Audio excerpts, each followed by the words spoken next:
According to Motley, these 3 ETFs will make you profitable from second half 2021 and beyond. The first one is actually Global X Cybersecurity ETF. The second, Vanguard Utilities Index Fund ETF. And the third, AdvisorShares Pure US Cannabis ETF. Now I have no clue about all these 3 ETFs, so it goes to show how big that the ETF universe really is. And very often when we are looking for ideas, we look at past performance, correct? Even though past performance does not guarantee the future. We tend to scroll through which are the best performers, and if you see the summary table, you realize that some of these top performers have performed more than 50% per annum for the last 3 years. But there's also another saying, that the best performers of this year may underperform in the next few years ahead because they've ran up too much in terms of valuation. Today this video is sponsored by SYFE, and they've generously agreed to do this giveaway together. So for the first 10 of you who actually leave in the comment section SYFE and drop me an email, I'll actually be notifying them to credit to your SYFE account $50 each. Now that's awesome, correct? So without further ado, let me share with you the 3 ETFs that I have in mind that you could possibly invest to also using the new SYFE portfolios. So without further ado, let's roll in the intro video. Hi guys, welcome back. Now just as a teaser, these 3 ETFs are very focused ETFs because the concept for today's video is really to look at ideas that are very concentrated that could outperform, kind of a higher risk, higher return kind of approach. Now we're not looking at broad-based S&P 500 ETFs. And if you follow the principle of core and satellite portfolios to build your own portfolio, you realize that an effective core portfolio should have equities and bonds that are broad-based, diversified across sectors and geographies. The idea is to get ample diversification and to reduce any stock or specific sector risk. Now the idea about satellites are the total opposite. Satellites are investments that carry more risk than a core but offer the opportunity for outperformance, which in simple terms means the high risk, high reward kind of game. But also, risk depends on how well you know the sector as well as the valuation of the sector. So maybe to put it more accurately is the volatility of the sector. These portfolios shouldn't have the bulk of your allocation, probably 10 to 20% of your total portfolio. So follow me on this journey first. I'll show you the new portfolios that SYFE has created. You can consider them. And towards the end of the video, I'll do a Q&A to answer any questions that you may have. So this is actually a new launch since September 2021. And if you click over here, you realize that SYFE now has thematic portfolios as well as a place you can customize your own satellite portfolio. The 3 ETFs, of course, I'll demonstrate using the customized portfolio later. So if we click on the thematic part, you would see that there are now 5 new ideas of portfolios you can buy with a click of a button.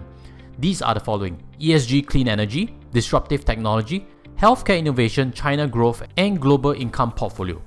Of the 5, the one that interests me the most is actually disruptive technology. Personally, I feel that clean energy seems to have ran up quite a bit. I am concerned, just now I mentioned, ideas that are the best performing this year tend to underperform in the subsequent years ahead. But disruptive technology impacts all industries. And if you pick this theme, you'll see that it breaks down into multiple ETFs for you. You don't need a headache which is the ETF to get involved. Over here, this portfolio does the allocation and does the rebalancing every half yearly. Top names include Vector's Video Gaming and Esports ETF. Of course, the name always sounds very exciting. It still buys into the same underlying shares such as Nvidia, which I'll show you in a while. You see Global X Robotics, you see First Trust Cybersecurity. Crane Shares China Internet Co-op is the number 4 allocation over there. And if you scroll down, you can actually see the historical performance of this thematic portfolio. But there are still further tools. If you look at the left hand side, you can actually break down the company allocation of this thematic portfolio with a click of a button. You see that Nvidia is the top holding, followed by Tencent and Sea Limited. So what about for sectors? You realize that IT takes up about half of the allocation. And last but not least, for countries, you realize that US is about 59.8% of allocation. So everything is actually summarized for you. If you buy the ETFs yourself individually, you do not know where are the breakdowns towards. Any questions, do feel free to leave in the comment sections. Either myself or the SYFE team will pick it up to answer them for you. And with that, let's move on to the custom portfolio that I promised to you. Over here, if you click on custom, you realize that you can actually build your own portfolio. And what do you see first is how you can actually filter for the ETFs itself. The first is actually trending ETFs. The second is actually recommended ETFs. And I'll suggest that you explore this a bit more to find ideas. But if you want to hear my ideas first, let me share them with you right now. The first ETF that came to my mind was actually Vanguard Semiconductor ETF with the ticker SMH. I've been researching quite a bit on the semiconductor industry, and in my understanding, semiconductor chips are required by autonomous vehicles, which we know are coming to the market in accelerating pace, and they're also required by any facets of AI.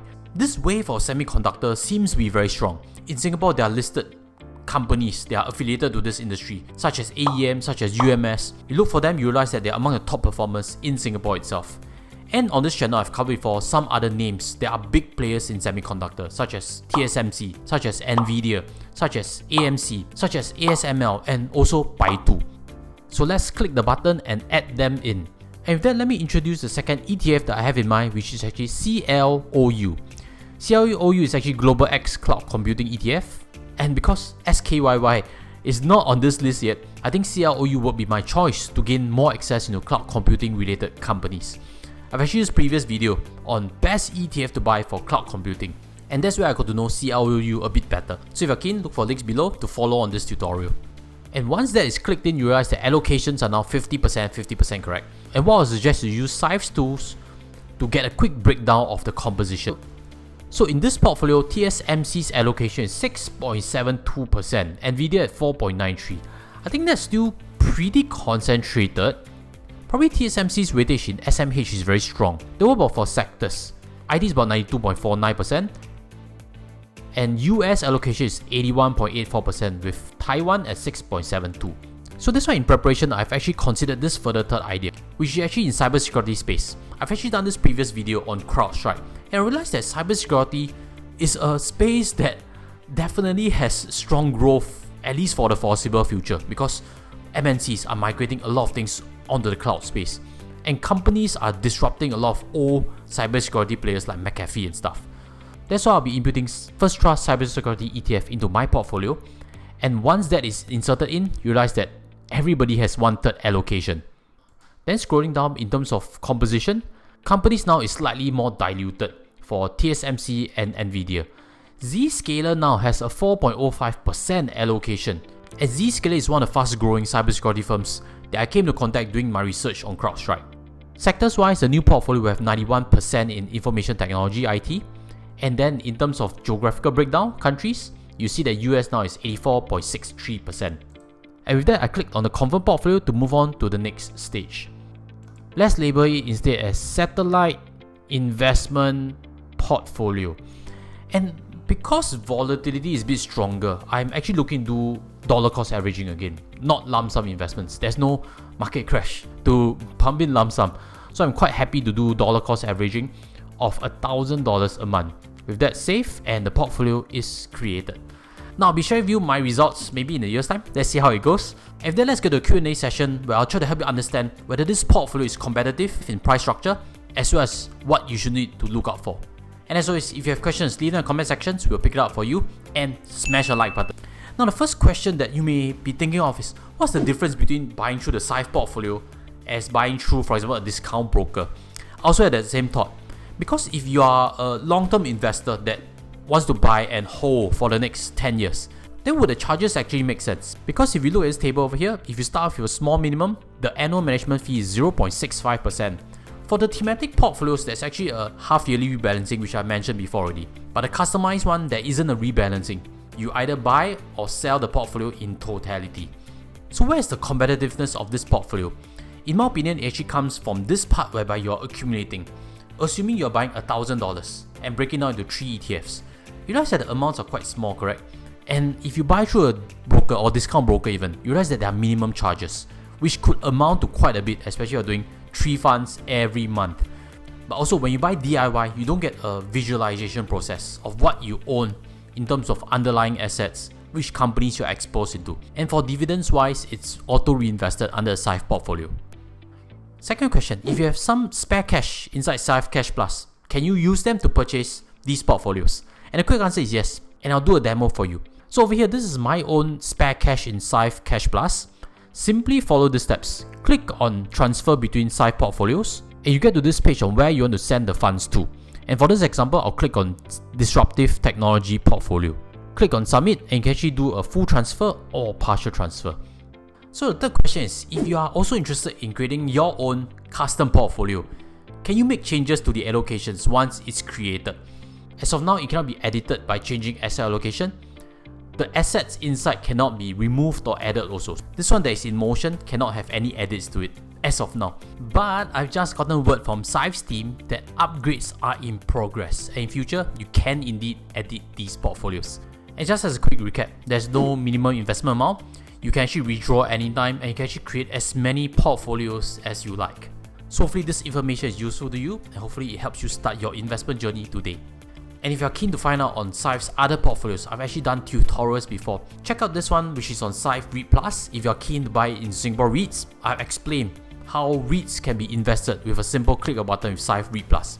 Or this one, whereby you can actually do dollar cost average on a weekly basis onto the global portfolio, which probably suits the core portfolio a bit better. This is a satellite investment idea, whereby you have the chance of buying some special ETFs that could potentially outperform in the long run.